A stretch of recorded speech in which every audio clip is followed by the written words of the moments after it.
Hello, I'm Kevin. Welcome to Café End, where every sip is a step into a wider intellectual world. Here, we brew not only delicious coffee, but conversations with fascinating minds from various fields.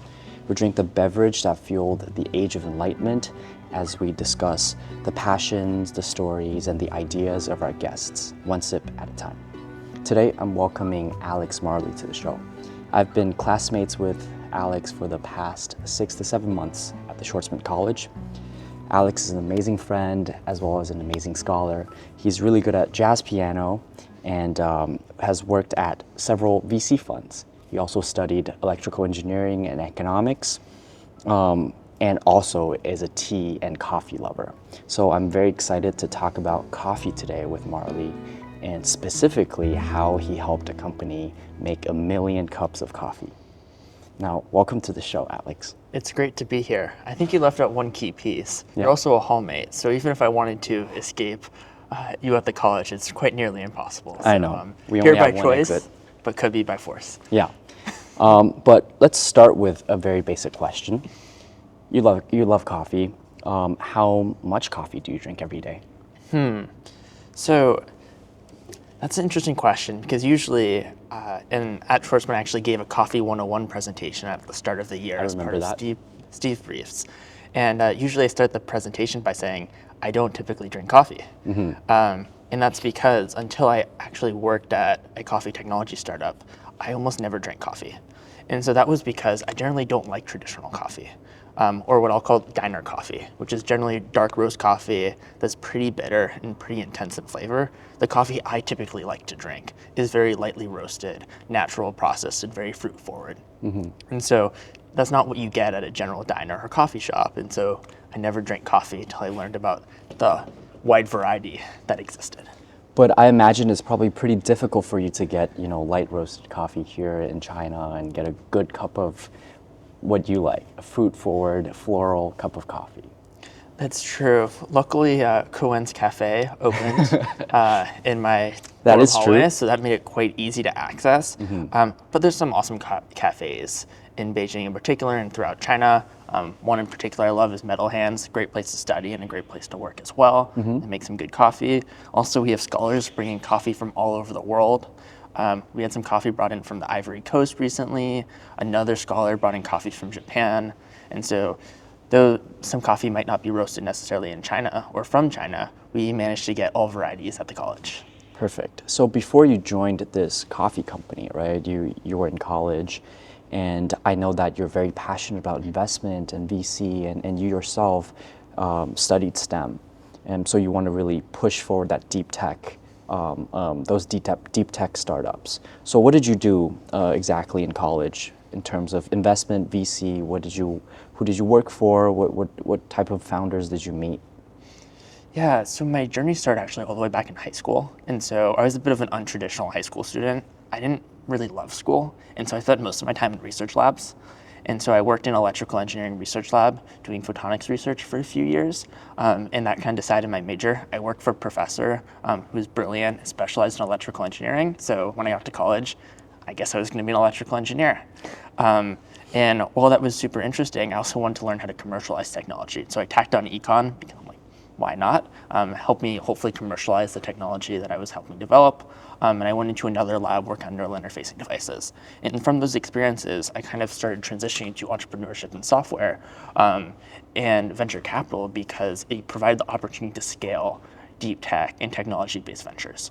And so that was really my mission and goal, is to figure out how to take developing technologies and bring it to the masses. And venture capital is a great way to do so. And so from those experiences, I started a newsletter actually called Startup, where I would feature companies in the Boston ecosystem that were being started out of universities. And so a lot of these companies were either student founded or came out of PhD labs and had raised their initial capital or were looking to raise money. And so out of that avenue, I actually was able to join my first venture fund, which was called Dorm Room Fund, which actually directly allowed me to write $40,000 to $100,000 checks into student-founded companies. That is very cool. Yeah, and so I ended up running the Boston Dorm Room Fund team, which was really cool. It consisted of students of MIT, Harvard, and MBA programs in the vicinity. And that was an incredible experience to actually support some of those founders I had helped market during my early years. You sure are very proud of that fund. I see you with that hoodie every day that says dorm room fund. But I have a question, right? So when people think about tech, they don't necessarily think about coffee. How do those two things relate to each other? Yeah, so sometimes I think it's fortuitous. Others, it's a complete anomaly about how I ended up at a coffee technology startup. I'm a big food aficionado. I love to cook when I have the time or when I have a kitchen. We don't have kitchens here at Schwarzman College. We have pretty much everything else. Right. But I just have always been interested in food. And so when I started engaging with entrepreneurship, food tech was always something that I was really passionate about. And so I heard about this company trying to change the beverage industry. And as a early student, I reached out. They did not want anything to do with me initially. But after a couple more attempts and a little experience under my belt, I gave it another go and ended up joining as their first controls engineer. And when I got to the company, they had only a pilot manufacturing line and a pilot technology line that was established, and we really needed to start scaling. And as the only one with software experience at the team, I was really able to help make that happen. And it was really interesting to me because I love food, and food tech is a very difficult space. And so how do you find the synergies between technology that can impact a lot of people and food that you really enjoy to consume and brings happiness to a lot of people? And so the coffee technology company was the perfect merge of those two desires and allowed me to help bring higher quality coffee to the masses and make it more affordable and more accessible. Perfect. So from what I'm understanding here is that, coffee brewing is a science, right? It takes a lot of experience and also understanding of how each element in the coffee brewing process works.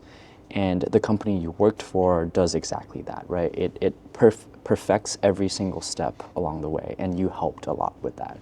Can you briefly talk about what you did at the company, how you kind of helped them establish this pilot line and later on this mass production line that makes a million cups of coffee? Yeah, so there's some videos that have gotten viral on YouTube and other platforms that specifically highlight how expensive some of our coffee equipment is. And so we're famously known for having about $1 million worth of grinders in the facility to exclusively grind coffee. That's their sole purpose. There's nothing more fancy about it, but they grind coffee beans.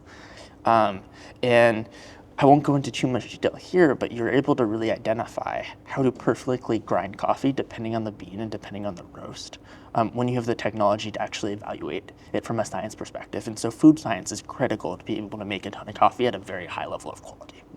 And so if you're able to optimize every step in the process, it allows you to be consistent and also really dial in your the quality that you're able to generate. And so this comes from one, preventing oxidation in the coffee beans, being able to partner with the top roasters in the world, being able to source the top coffee beans in the world. Everything has to be dialed in to get that perfect cup of coffee and also make it consistently delightful. And consistency is a tough area when it comes to coffee because almost no coffee will be exactly the same. Every set of beans are slightly different. Every year the beans will be slightly different. Every time you roast them, they're slightly different.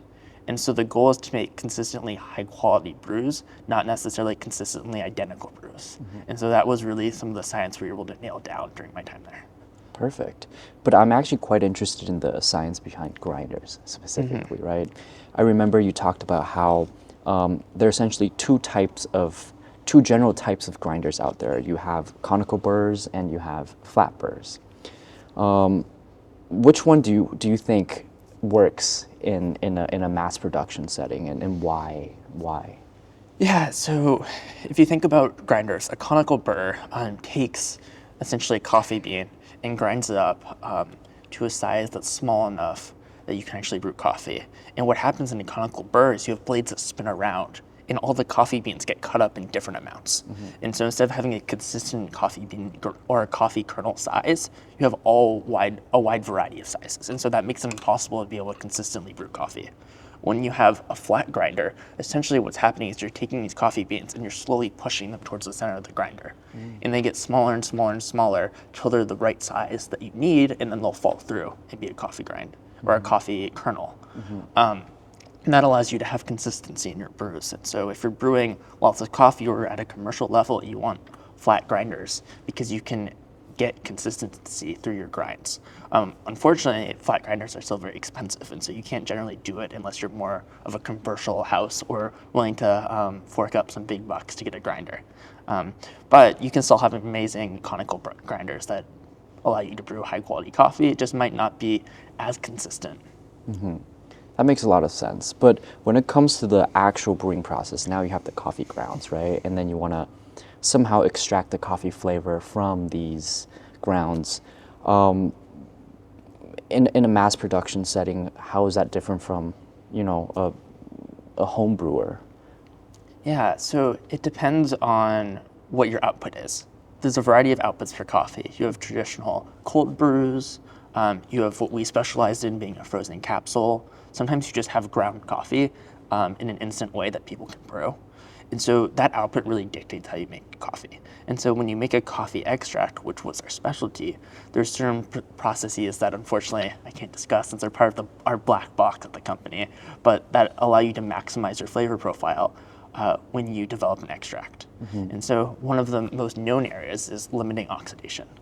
And so if you're going to brew coffee, usually if you leave it out for about an hour or two, the taste instantly starts to degrade. And so when you want to have a cup of coffee, the best time to have it is shortly after you brew it, once it cools down. And so if you're brewing an extract, you need to make sure you can maintain that peak flavor throughout the process. And so that doesn't necessarily just go to how you brew the coffee, it has to go to how you package it. And so once it's brewed, you need to make sure it's also packaged, maintained in a way that keeps the quality for a long duration until you actually want to enjoy that cup at home. So that becomes a big part of how you make 1,000,000 cups of coffee is you need to be able to ensure that every cup you package can maintain its quality for a long period of time. The most common thing you'll see is if you go to a grocery store and try and get a cup of cold brew or coffee, it usually will taste a little acidic or maybe even sour because it's expired or become slightly oxidized or wasn't packaged totally correctly. And so if you want to make a perfect cup of coffee, that's of course unacceptable. Right. Now, I have a question that may sound kind of stupid, but specialty coffee drinkers, they chase after, acidity and floral and fruity notes in the coffee. So how do you distinguish acidity from oxidation and acidity from just the natural acidity from the beans themselves? Yeah, so that's a good question. I'm still working on dialing in my taste profile, and so I was fortunate that we had, I'd say, Q graders is what it's called, is you have people who are actually certified to taste coffee, which means they can taste coffee and match it to a profile on the coffee wheel, and they're very, very good at that, and they have tastes that are dialed in.